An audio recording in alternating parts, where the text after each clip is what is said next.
Eh bien, bonjour Manon, je suis très content de t'accueillir sur ce question-réponse présentation. Alors, je l'ai appelé l'escrime en mode 2024. Voilà, on va commencer comme ça. Ok, Alors, j'ai très j'ai bien. plusieurs questions. Déjà, est-ce que toi, tu peux te présenter ton nom, ton prénom, ton surnom, ton âge, ton arme, ton palmarès, enfin, en gros, voilà, ce que tu es pour que les gens qui ne te connaissent pas te découvrent. Ok, alors je m'appelle Manon Apiti-Brunet, j'ai 28 ans, là j'ai inventé un chiffre. Je suis en équipe de France de sabre depuis 2014 et mon surnom c'est Noun. Voilà. Ok. Et en gros, tu as à peu près combien de podiums? Ce serait quoi tes grands résultats en championnat? Alors je suis double médaillée olympique à Tokyo. Après je suis double championne d'Europe l'été dernier. Et sinon, j'ai toutes les médailles par équipe en championnat d'Europe, championnat du monde. Il me manque que des médailles individuelles aux mondiaux. Ok, Voilà. ok. Et la médaille d'or aux Jeux Olympiques. On est là pour ça. Du coup, tu viens d'où, toi? C'est quoi ton environnement familial quand tu étais petite? Alors moi, je suis née à Rieux, dans la banlieue lyonnaise. Je suis fille unique et j'ai commencé l'escrime à l'âge de 7 ans. Mais je viens à la base d'une famille assez sportive. Mon père avait fait du foot à l'OL et ma mère était championne de France de barque. Elle déteste quand je dis ça, mais voilà. Ok, d'accord. Ouais, donc du coup, une fille baignée dans le sport depuis toute petite, quoi. Ouais, Ok, complètement. Mon père m'emmenait faire du vélo quand j'étais petite. Enfin, j'ai tout de suite commencé à faire du sport pour savoir, parce que c'était la base, quoi. ok, d'accord. Et du coup, comment t'as découvert en fait le club d'escrime? Comment ça s'est passé? Alors à la base, je faisais du taekwondo et de la danse. J'aimais pas le taekwondo parce qu'on pouvait pas se taper dessus parce que j'étais trop petite. La danse, j'aimais bien, mais j'aimais pas faire comme tout le monde. Ok, Euh, j'ai une copine qui m'a dit, viens essayer l'escrime. Et en fait, je suis tombée un peu amoureuse de la tenue. J'étais très timide à l'époque. Donc, le fait de mettre un masque, ben, je me suis dit, oh là là, en fait, je suis cachée, je suis protégée. Et le fait d'avoir une arme, j'ai un peu l'impression d'être un super-héros. ok. Et tu es resté dans ton club longtemps? Je suis restée dans mon club jusqu'à, que je dise pas de bêtises, je suis rentrée en pôle à l'âge de 15 ans, Le pôle de en quoi? 2000, pôle espoir à Orléans. Ok, d'accord. Voilà pour le lycée. J'ai fait un an au pôle en restant dans mon club. Et après, j'ai changé, je suis allée au club d'Orléans. Voilà, pour avoir une équipe, pour pouvoir partager les épreuves par équipe, parce que j'étais la seule escrimeuse dans mon club, la seule Ok. fille. Et d'accord. Et t'as changé de club quand? Il y a combien de temps à peu près? Je pense que j'ai changé en 2013, donc ça doit faire 11 ans. Ok, d'accord. Ok, cool. Euh, 2012. Tu fais quoi toi en ce moment, personnellement et professionnellement? T'as des loisirs, des passions, des choses qui t'accompagnent en dehors de ton escrime? Pour l'instant, je fais une école de marketing. Je prends beaucoup, beaucoup trop de temps. Comme tous les Euh, sportifs, surtout dans les ouais. trucs de jeu. Voilà, un jour, je la terminerai, c'est sûr. Je pense après les Jeux. Mais au-delà de ça, non, mes loisirs, ça, j'aime pas mal voyager. Voilà, dès qu'on peut avec Bladé, bah, on part découvrir de belles plages. On s'est d'ailleurs marié sur une plage. Mais après, sinon, bah, j'aime bien m'occuper la tête, mais ça peut passer de lire un livre à dessiner alors que je sais pas dessiner, écouter de la musique. Enfin, on va dire que ça bouge, quoi. Ok, ok, ok. Euh, Durant ton parcours, est-ce que tu as un moment où tu as des moments qui t'ont marqué, des compétences références, quelque chose, fait, même des prises de conscience? Est-ce que tu as eu des moments où ça a vraiment basculé pour toi? Alors ouais, la première, j'étais vraiment toute petite, j'étais en cinquième. J'arrivais du coup à une étape de mon enfance où en fait dans mon club, je m'entraînais qu'avec des personnes un peu plus âgées que moi. Et toutes les filles partaient en pôle, et sport à Orléans justement. La plupart des garçons aussi, ou en tout cas les autres filles arrêtaient. Du coup, j'allais me retrouver encore avec des grands, mais plus du tout de filles. Et je me suis dit, bah, c'est pas super. Du coup, je voulais arrêter l'escrime. Et en fait, il y a eu le Challenge de France, qui représentait un peu le championnat de France Benjamin à l'époque. Et j'ai gagné. En fait, je me suis dit, et c'est la première fois où j'ai lâché d'ailleurs mes premiers cris de victoire. Et, T'en as un et d'ailleurs ou pas particulier? de cris, non, je hurle comme si Tu hurles je quoi? hurle seulement. Ouais, Libérateur.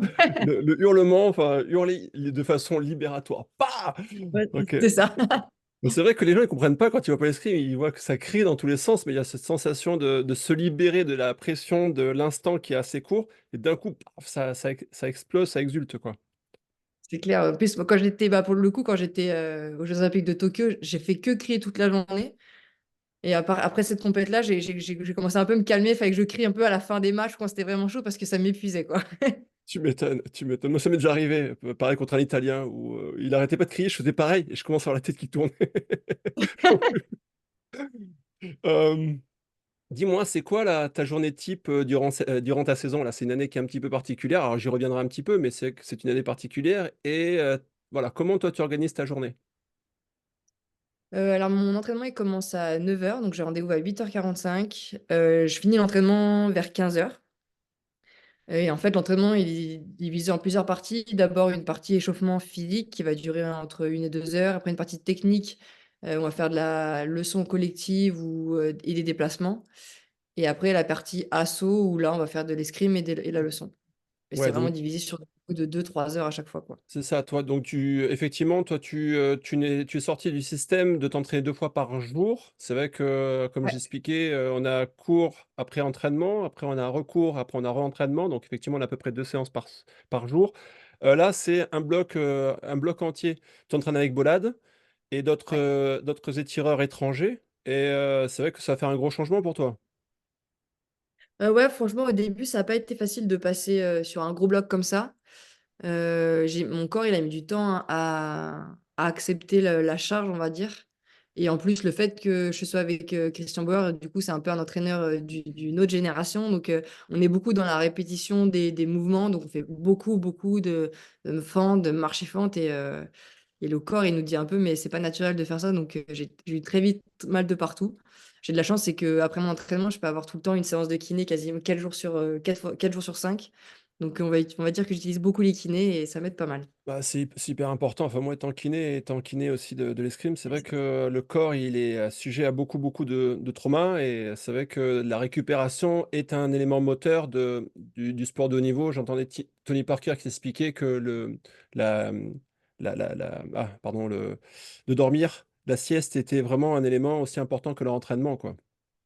Bah, je sors de sieste, alors je Voilà, confirme. exactement. Ça permet de reprendre du jus. Dis-moi, qu'est-ce qui fait que tu as fait de l'escrime, que tu aimes l'escrime et ce que tu ressens sur la piste? Oula, bonne question. Vas-y. Alors, j'aime l'escrime parce que c'est un sport où on retrouve un peu tout. Au-delà du côté, déjà, il y a le côté individuel et le côté par équipe. Donc, c'est je trouve deux émotions complètement différentes, deux stress différents. Et puis, bah, le côté unité, c'est quand même parfois moi, ça m'a beaucoup aidé quand j'étais jeune à découvrir que je pouvais être forte parce que j'avais un stress en individuel qui pouvait un peu me bloquer. Et par équipe, j'arrivais tout le temps à être meilleure. Maintenant, je trouve que c'est un peu l'inverse. Maintenant, je sais que je suis forte, c'est un peu dur d'assurer par équipe, on va dire. Après, je trouve que c'est un sport complet. On a de la technique, de la tactique, c'est physique. On doit réfléchir. On a quelqu'un en face de nous. C'est tout le temps différent.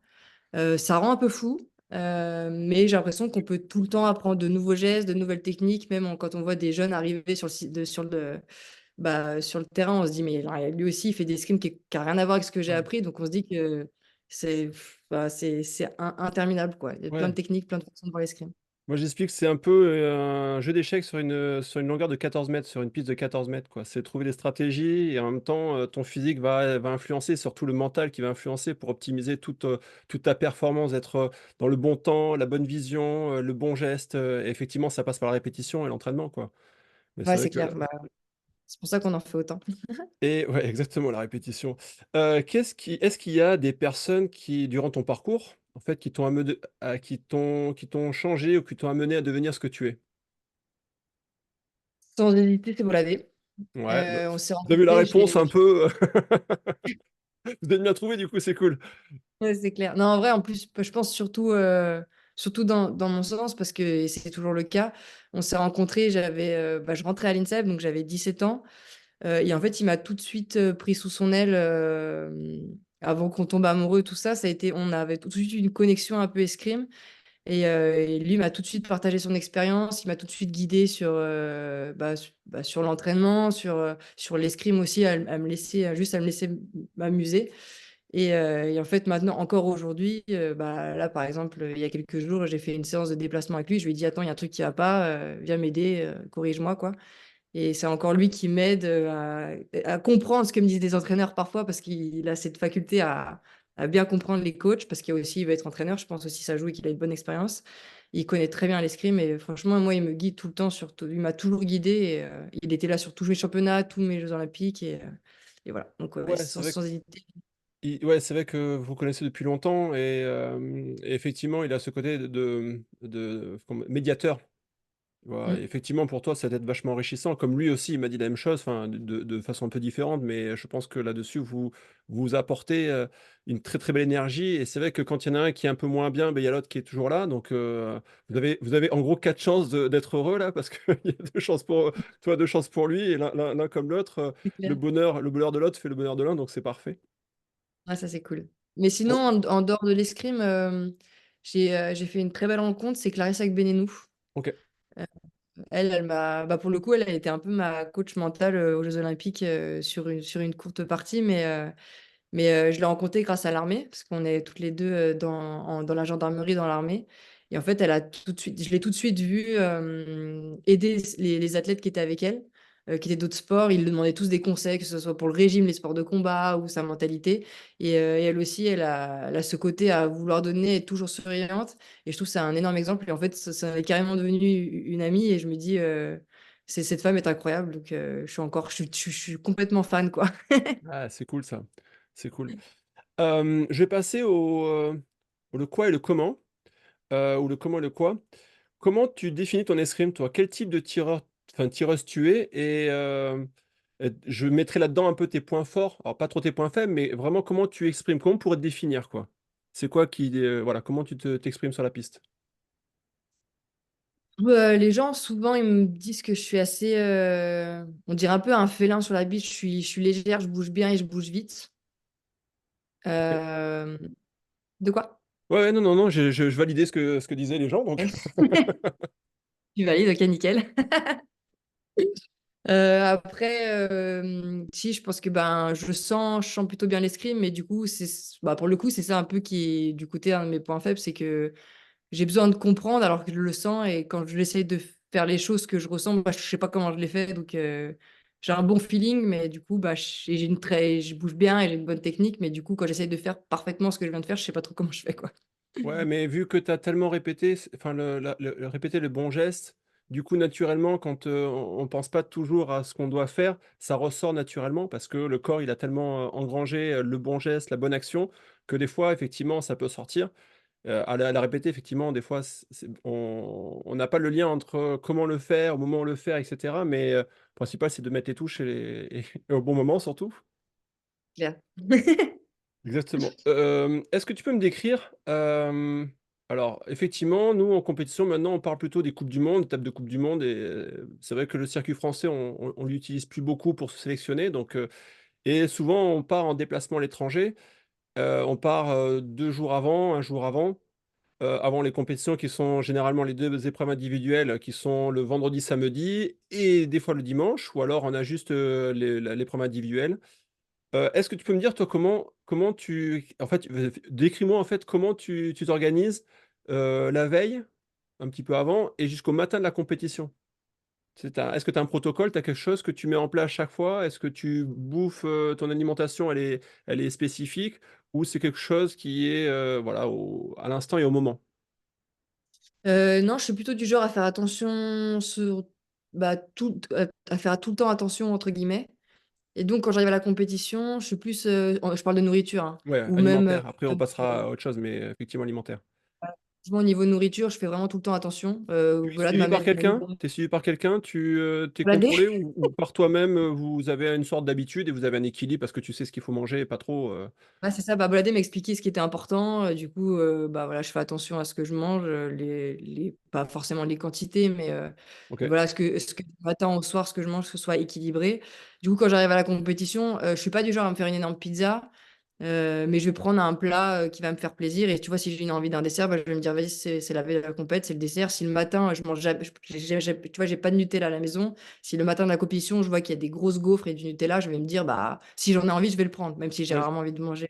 Ouais, c'est vrai Mais qu'il faut voilà. expliquer qu'à l'escrime, on n'a pas les catégories de poids comme au judo, comme la lutte, et cetera. Donc nous, on est open, mais c'est vrai que si on mange mal et qu'on mange un peu trop, notre corps, il va le subir et on n'est plus aussi efficace et efficient sur la piste. Donc, ouais, complètement. Et Bah, clairement, sinon, quand t'es lent. Et moi, je sais que déjà, l'alcool, c'est vraiment le truc que mon corps n'aime pas. Donc ok, ça, j'en bois quasiment jamais, quoi. ok. Une Et chance, on va dire. bah non, non. Et comment tu gères enfin, la mise en place de la compétition? Tu préfères arriver avant? Le fait d'arriver avec tout le monde te dérange pas? Ou le matin, est-ce que tu prends un gros déj ou pas trop gros déj? Est-ce que tu aimes bien regarder le tableau, etc., etc. C'est tout ce qui se passe pendant la compétition. Ouais. Euh, Alors, plus la compète est importante, plus j'aime bien arriver avant. ok, Parce que je sais que, par exemple, sur les championnats, quand on arrive, on va dire, à l'hôtel des championnats, bah, je sens que le stress, il commence à monter et j'ai besoin d'un ou 2 jours pour l'accepter. Après les coupes du monde, bah, je commence à en faire tellement que ça va, je pourrais arriver la veille pour le lendemain en réalité, mais c'est pas ce que je fais. J'arrive souvent, bah, comme les filles qui vont tirer pour le vendredi. Moi, le vendredi, vu que moi je fais pas les qualifs, bah, je m'entraîne. Je vais faire, une leçon ou des assos, rarement les 2, ok, parce que j'aime bien, avoir envie de faire de l'escrime le lendemain, on va dire. ouais. Ouais, donc du coup, Voilà, tu te laisses le temps de prendre la température de la salle, de la compétition pour... ouais, après, tu sais, les compétitions maintenant, c'est très souvent au même endroit, donc en général, la salle, je la connais. J'y vais pour me décrasser, pour juste réveiller mon corps, parce que je sais que le lendemain, eh ben, il sera mieux. Après, c'est toujours mieux d'aller à la salle parce que, ouais, et puis d'aller voir aussi les coéquipiers, quoi. En général, je vais en encourager un ou deux en fonction de qui passe ou pas. Je peux rester toute la compétition pour les soutenir. Mais après, si en général, je rentre le plus tôt quand même possible à l'hôtel pour juste me détendre et me reposer. Ok, Il arrive parfois que si j'ai un stress ou j'ai pas de confiance, j'appelle mon préparateur mental à ce moment-là. ok, d'accord. Euh, et après, le tableau, Oui, parce qu'il faut dire avant, que, il faut dire que quand toi, tu es dans les 16 meilleurs mondiales, et quand on ouais. tire en Coupe du Monde, les 16 premiers sont qualifiés directement pour le tableau de 64. Donc ils sont tête de série, donc ils sont déjà directement en phase du lendemain. Donc ils n'ont pas tout le tour préliminaire à réaliser. Et donc du coup, toi, généralement, tu es tête de série, et le soir enfin, par exemple, c'est vendredi, samedi, le vendredi soir, le tableau sort pour le lendemain, et c'est là qu'on regarde qui on va rencontrer, sachant que toi, tu n'as pas eu de sensation enfin, comment dire, de faire l'escrime le premier jour, donc tu te retrouves le lendemain direct à commencer à froid en quelque sorte. Ouais, bah, ouais, c'est ça. Bah, par rapport à celle que je vais rencontrer, c'est sûr que je suis à froid. Et du coup, avant, je voulais pas regarder parce que en fait, j'avais peur de trop cogiter. J'ai déjà fait des séances vidéo avant un match. Et en général, en fait, je me suis souvent bloquée sur une ou deux touches de l'adversaire. Et si ce jour-là, bah, l'adversaire fait pas les touches, en fait, je vais pas comprendre. Et donc, je vais mettre peut-être 4 touches Ok, à changer. Donc, c'est pas forcément l'idéal. Je préfère que ce soit un entraîneur qui me dise, bah, moi, j'ai vu ça, elle fait ça ou ça, et du coup, je prends ou j'écoute. Je me dis, OK, il y a ces options. Mais maintenant, j'essaie plutôt d'imposer mon jeu. Mais du coup, maintenant, je regarde quand même parce qu'il m'est arrivé une petite folie. Une fois, on m'a dit un nom, on m'a dit que je connais. Bah, la personne n'était pas celle-là, c'était une autre. ok, Donc là, pour le coup, ça arrivait un peu trop tard. Et j'ai rigolé sur le moment, mais j'ai quand même perdu, donc j'étais un peu énervée. Du coup, maintenant, je regarde la veille, on va dire un peu avant de manger. ok. Voilà. Ça te laisse le temps de pouvoir penser au match et puis après de le laisser passer et puis pour le Si j'ai des lendemain. questions, je pense, ouais, je demande et puis après, j'oublie. Ok, Quand je me mets dans la chambre, c'est film pour oublier et m'endormir, quoi. ok. Je Euh, m'occupe ma tête. à quoi tu penses lorsque tu te branches et tu te mets en garde? Euh, J'essaie de me dire, c'est cool ce que tu fais et va la défoncer. Ok, let's go. Je sais, je sais ce que je dois faire. Enfin, voilà, mon escrime est bonne.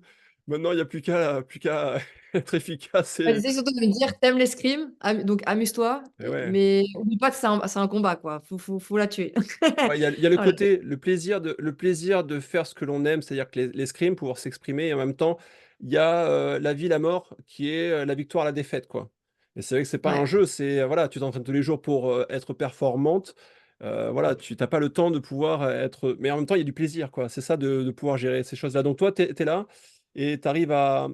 Et comment toi, tu gères le stress quand tu sais, l'enjeu il monte, là, on est à 12-12, on a comment dire, les touches qui commencent à être vachement importantes. Comment toi, tu le gères au niveau de ton stress? Comme, Est-ce que, est-ce que, bah, je est-ce que, prends le temps, en général, je prends le temps entre les touches. ouais, ok, Euh, En fait, il y a des fois où bah, c'est plutôt clair, ça faut pas que je fasse, ça faut que je le fasse, donc bah, je vais directement vers ce que je dois faire. Et en fait, quand j'en sais rien, je suis plus lucide, je suis sous stress, je suis en panique. On va dire que si j'ai pas de coach, je vais me dire, bon, bah, t'arrives pas à réfléchir, donc juste fais un truc et puis on voit quoi. ok, ok, ouais, Alors, bon, bah, accepte que là, ton cerveau, il est out.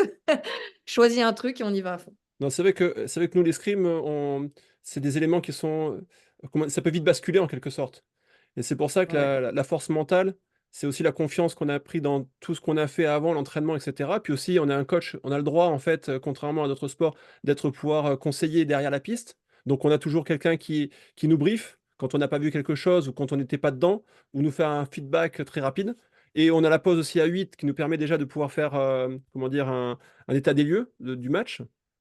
Et c'est vrai que là-dessus, ouais, comment dire, la parole de l'extérieur peut aussi nous éclairer. Et c'est vrai que quand on. Est-ce que tu te raccroches? Ouais, enfin, moi, je sais que je me raccrochais des fois à des gestes ou à des choses que moi, j'avais l'habitude de faire.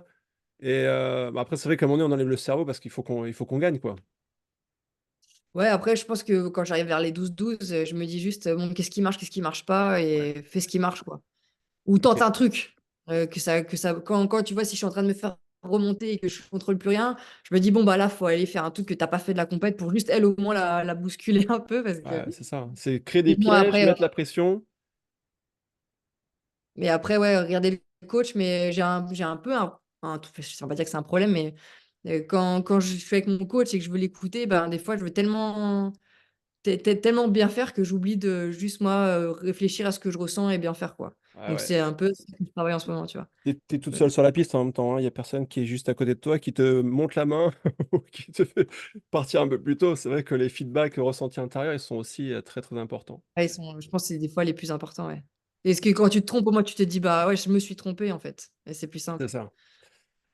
Est-ce que tu as des athlètes, des tireurs qui t'ont fait kiffer durant ta jeunesse, des modèles?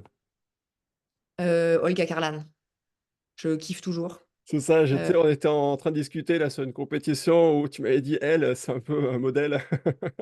Et Elle en est même temps, toujours là, en même temps, la tu la reine, hein. tapes quand même, hein. Ouais, j'ai quand même plus perdu que je l'ai tapé. Mais Ok. ouais, j'arrive à. À chaque fois, en fait, je sais que ça va être un match de fou. Et je sais que quand je vais gagner, ça va être, je sais pas ce qui va, je sais pas si je vais être transcendé. Quand je la bats, en général, c'est que je suis transcendé et que il y a tout qui sort.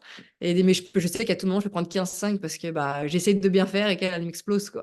Ouais, mais je vois tout à fait. Est-ce que tu as une bête noire, toi, ou peut-être une ou deux sur lesquelles tu as du mal? Moi, j'avais un russe, c'était Yakimienko, bon, 10 fois sur 10. Et en Moi, plus, je pense que la bête noire de tout le monde, lui, non? comment, à l'époque, c'était vraiment. Putain, en plus, le salaud, il venait me voir, il me faisait. Tu sais, je suis content d'avoir gagné contre toi parce que chaque fois qu'il gagnait, il gagnait la compète derrière. Ah, En tu le plus, mettais on vraiment s'entendait bien, très bien, tu quoi. vois.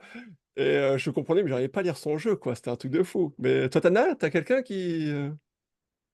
Et bah, écoute, j'en avais une, Ok, mais j'ai bloqué, ça y est. J'ai réussi à la bloquer, je sais pas, d'Europe. C'était une grecque, une grande grecque. ouais. Je l'avais pris 2 fois dans ma carrière, mais j'avais pris 15-8 et 15-7, quoi. Enfin, un truc où j'étais là, mais je savais même pas comment je faisais. Enfin, même 3 fois de suite, je sais plus. Et finalement, je suis pas d'Europe. Je suis partie sur le même score. Et d'un moment donné, j'ai lâché prise, j'ai tout remonté, j'ai gagné 15-14. Donc, j'ai un peu réussi à couper ça. Bon, je l'ai reprise un mois après et j'ai reperdu, mais au moins, je me suis sentie capable de la gagner. Après, là, franchement, ma bête noire, pour l'instant, je sais que je peux toutes les battre. C'est Mais ça, je hein, sais c'est qu'à un aussi moment que donné- des fois, je me piège toute seule, quoi. C'est plutôt ça. La bête noire, c'est toi, en fait. C'est ta propre bête Ouais, noire, c'est un quoi. peu ça. Non, mais c'est C'est plutôt fou. ça. Des fois, tu sais, tu te dis, tu peux gagner, mais t'as pas fait le bon truc au bon moment. J'ai une question un petit peu particulière. Comment tu passes de l'épreuve individuelle à l'épreuve par équipe? Et est-ce que, alors tu vas me dire, est-ce que tu as une préférence entre les deux? C'est-à-dire que tu as une médaille individuelle en or, une médaille individuelle par équipe, pardon, une médaille par équipe en individuel et hop, voilà, enfin, tu as compris, en individuel et par équipe. Est-ce que tu en as une sur laquelle tu aurais une préférence? Non, en vrai, je m'entraîne pour être championne olympique individuelle. Oui, Euh, voilà, je mens pas. Même si j'ai l'objectif d'être championne olympique par équipe avec mon équipe, et que si on l'est pas, je serais extrêmement déçue. Mais on va dire que la déception quand je perds seule, elle est énorme par rapport à par équipe, on est plusieurs et enfin finalement quand on gagne et quand on perd, on le vit ensemble. Quand tu perds, bah, c'est toi qui as perdu, qui es tout seul et tu te sens juste nul toi quoi. Bon, quand ouais, tu je fais perdre ton comprends. équipe, c'est toujours d'accord, mais tu t'entraînes tous les jours pour être fort et ça, je pense que c'est, enfin, je pense que Boladier t'a dit la même chose, mais c'est un sport individuel à la base. Et Exactement. les mais après, ouais, et puis même quand je suis par équipe, finalement, je suis face à une seule personne, quoi. Oui, Donc ouais, non, c'est pas plutôt un sport côté par co. individuel. On n'est pas dans Ouais, voilà, je fais pas dans un face sport à l'autre. co. Et on a toujours baigné en fait en étant tout seul sur la piste et en faisant partie d'un collectif qui est une sensation qui est totalement différente dans la victoire ou dans la défaite, on va dire. Comme tu disais, toi, tu étais meilleur par équipe parce que tu avais une pression qui était un petit peu distillée avant. Ouais. Maintenant, ce qui est l'inverse, parce que tu as quand même un énorme palmarès et un nombre incalculable de podiums. Donc c'est vrai que maintenant tu es responsable de la performance de ton équipe, qui également, l'équipe va montrer le potentiel du sport, enfin de l'arme au travers voilà. Donc c'est vrai que c'est deux choses qui sont Exactement. Par différentes. contre, j'adore chaque compète par équipe, quoi. Quand t'es Ouais, pas motivé, elles sont tout le temps là à te tirer. Enfin, t'es pas motivé entre guillemets le matin, parce que souvent quand t'enchaînes les 2 jours de compétition, t'es fatigué. Et en fait, finalement, on est toutes fatiguées, on se regarde toutes, bon, bah c'est dur, mais on y va ensemble, on rigole. Quand il y en a une qui est stressée, on s'aide. Et en fait, on partage des moments qui sont complètement fous, quoi. ouais, Donc, ouais. Et puis vous avez un vrai gros potentiel de médailles, même de titres. C'est vrai que cette année, vous êtes un petit peu les favoris quand même. ouais, faut le dire, on l'est, hein. Ouais. C'est quoi ta relation avec tes partenaires d'équipe de France? Et même ton rôle, enfin, dans le team France, un peu plus global. Écoute, je trouve que on a un truc qui est pas mal depuis quelques années, même si l'équipe elle évolue forcément. On est plusieurs leaders en fait. Et tu vois, bah, moi quand j'étais à Tokyo, j'avais la médaille indiv, donc j'ai pris un peu le rôle, entre guillemets, à un moment donné de dire les autres: «On y va», mais ça peut passer d'une compète à une autre ou d'un tour à un autre où, bah, il y en a une qui dit: «Bah, vas-y, pars». Tu sais, avant chaque match, on fait le cri de guerre et après on se réunit et tout le temps à ce moment-là, on se parle, on se dit deux trois phrases, à la con, genre: «Allez, on y va ensemble, on va la garer», enfin des trucs, qu'on sent et en fait, c'est juste cette parole, elle peut tourner et Ouais. en fait, en fonction de qui est sur la piste et qui est en dehors, qui a besoin de quoi, en fait, le leadership, il va tourner. OK. Donc je sais que OK. je fais partie des leaderships, mais je sais que si tu vois, à un moment donné, je suis pas bien et que j'ai besoin des filles, bah, je sais que le leadership, il va passer sur Sarah ou sur Cécilia, tu vois? Et c'est OK. ça qui est pas mal, c'est que ça tourne. Je sais qu'elles ont besoin de moi et je sais que j'ai besoin d'elles, donc c'est simple, ça tourne, C'est ce que j'ai c'est expliqué. Je dis on m'avait posé la question et j'étais dit: «Moi, je c'est pas des potes, en fait, dans mon équipe» et on avait tous le même objectif commun. On était tous, très efficaces, très bons. On avait tous l'envie de gagner et qu'on s'entende bien, qu'on soit, on bouffe ensemble ou pas, ça n'avait pas d'importance principale, c'est qu'on soit tous sur le même objectif, la même trajectoire. Ouais, bah, complètement. Il y a forcément dans notre équipe de 4, il y en a qui ont plus d'affinités que d'autres ou plus d'amis enfin, ouais, il y en a qui sont amis, d'autres qui ne le sont pas. Il y en a qui sont coéquipières depuis longtemps ou quoi. Mais par contre, quand on passe de l'individuel à l'équipe, on devient 4, on devient un corps, quoi, comme disait notre prof de danse. On est Ouais, je comprends. ensemble et on ira à la guerre ensemble, quoi. Ouais. Donc Sachant que là, en plus, c'est 3 individuels qui vont faire contrairement au championnat d'Europe, championnat du monde, où là, ce sont 3 qui vont faire l'individuel, qui vont faire 3 le par équipe, mais après, il peut y avoir un changement. C'est vrai que sur la saison, généralement, c'est plus défini sur un groupe de 4, quoi. ah ouais. Hem, j'ai une question, on va changer de sujet, le pourquoi. Pour toi, qu'est-ce qui fait qu'on devient un grand champion et comment tu définis, toi, un grand champion? Ou une grande championne, attention, quand je dis champion, une grande championne, quoi. Oui, qu'est-ce qui définit un grand champion? Bah, pour moi, quelqu'un qui se donne toutes les chances d'y arriver, OK. qui pour moi, un champion, c'est pas forcément quelqu'un qui a du talent. parce que des personnes qui ont du talent et qui ont gagné des choses, bah, c'est pas mais qui ont pas forcément parfait, bah, c'est pas forcément eux, qui font rêver les gens. Bah, c'est des personnes qui gagnent, qui ratent, qui se relèvent, des personnes qui se blessent, qui reviennent, des personnes qui montrent tous les jours que, ben, même s'ils ont été forts, même s'ils sont moyens ou et ben, ils s'entraînent dur. Pour moi, c'est un peu ça, c'est un peu des, c'est pas un peu pour ça. Pour moi, c'est ça, c'est un champion. Ou même enfin, ouais, c'est ça. Et tu vois, même Carlan, elle m'a dit, quand je me suis blessé l'épaule, quand je suis revenue, j'ai fait deuxième à la compète direct après. Elle m'a dit, tu sais, les champions, c'est pas forcément ceux qui ont gagné plein de fois, mais c'est ceux qui arrivent à se relever quand c'est dur, quoi. C'est vrai, c'est Je me vrai. suis dit, bon, si tu me dis ça, j'ai gagné, quoi. Et dis-moi, pourquoi tu fais tout ça? Tu te lèves tous les matins, du coup? En vrai, j'adore ça. OK. Enfin, Bonne oui, des fois, j'en réponse. ai marre de l'escrime, évidemment, Il et vaut mieux ça que marre d'avoir l'inverse mal. déjà. Non, mais je sais, mais un jour, enfin, tu vois, par exemple, on m'a dit un jour que les Manodou n'aimaient pas nager. Je me suis dit, mais c'est horrible. Je me suis dit, mais moi, j'adore l'escrime, en fait. C'est à la base, enfin, c'est vraiment ma passion. Et du coup, bah, le fait de pouvoir apprendre tout le temps les nouveaux trucs, bah, ça me fait plaisir. Et en fait, j'ai vécu des choses sur la piste où des émotions tellement fortes qu'en fait, juste, je cherche à les retrouver parce que c'est tellement bon. Au-delà du moment où on gagne, le moment où on se bat pour mettre une touche, qu'il y a une tension de dingue et qu'on la met, le moment de combat, et ben, franchement, moi, aux Jeux Olympiques de Tokyo, enfin, mes meilleurs moments des 2 journées individu et équipe, c'est pas forcément le moment où je mets la 15e touche et que je suis médaillée de bronze ou le moment où on gagne. C'est vraiment les moments sur la piste où, bah, en fait, j'ai fait les touches et je me suis éclatée, quoi. Je suis Tu allée sens chercher au cette fond de moi. énergie là, tu sens cette vibration, cette excitation, ce truc qui monte là où tu es dedans quoi, tu fais un avec ce que tu es en train de faire quoi.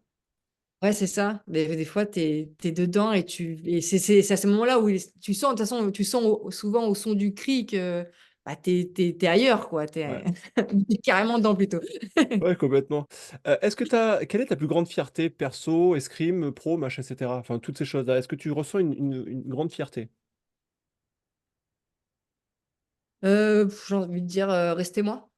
OK. Je suis toujours la petite fille enfin, je l'espère en tout cas. J'essaie toujours d'être la petite fille qui a débuté l'escrime et qui aime ça et qui se fait plaisir et qui veut juste montrer que l'escrime, c'est cool, quoi. Je vais partir sur les jeux là, il nous reste plus trop longtemps.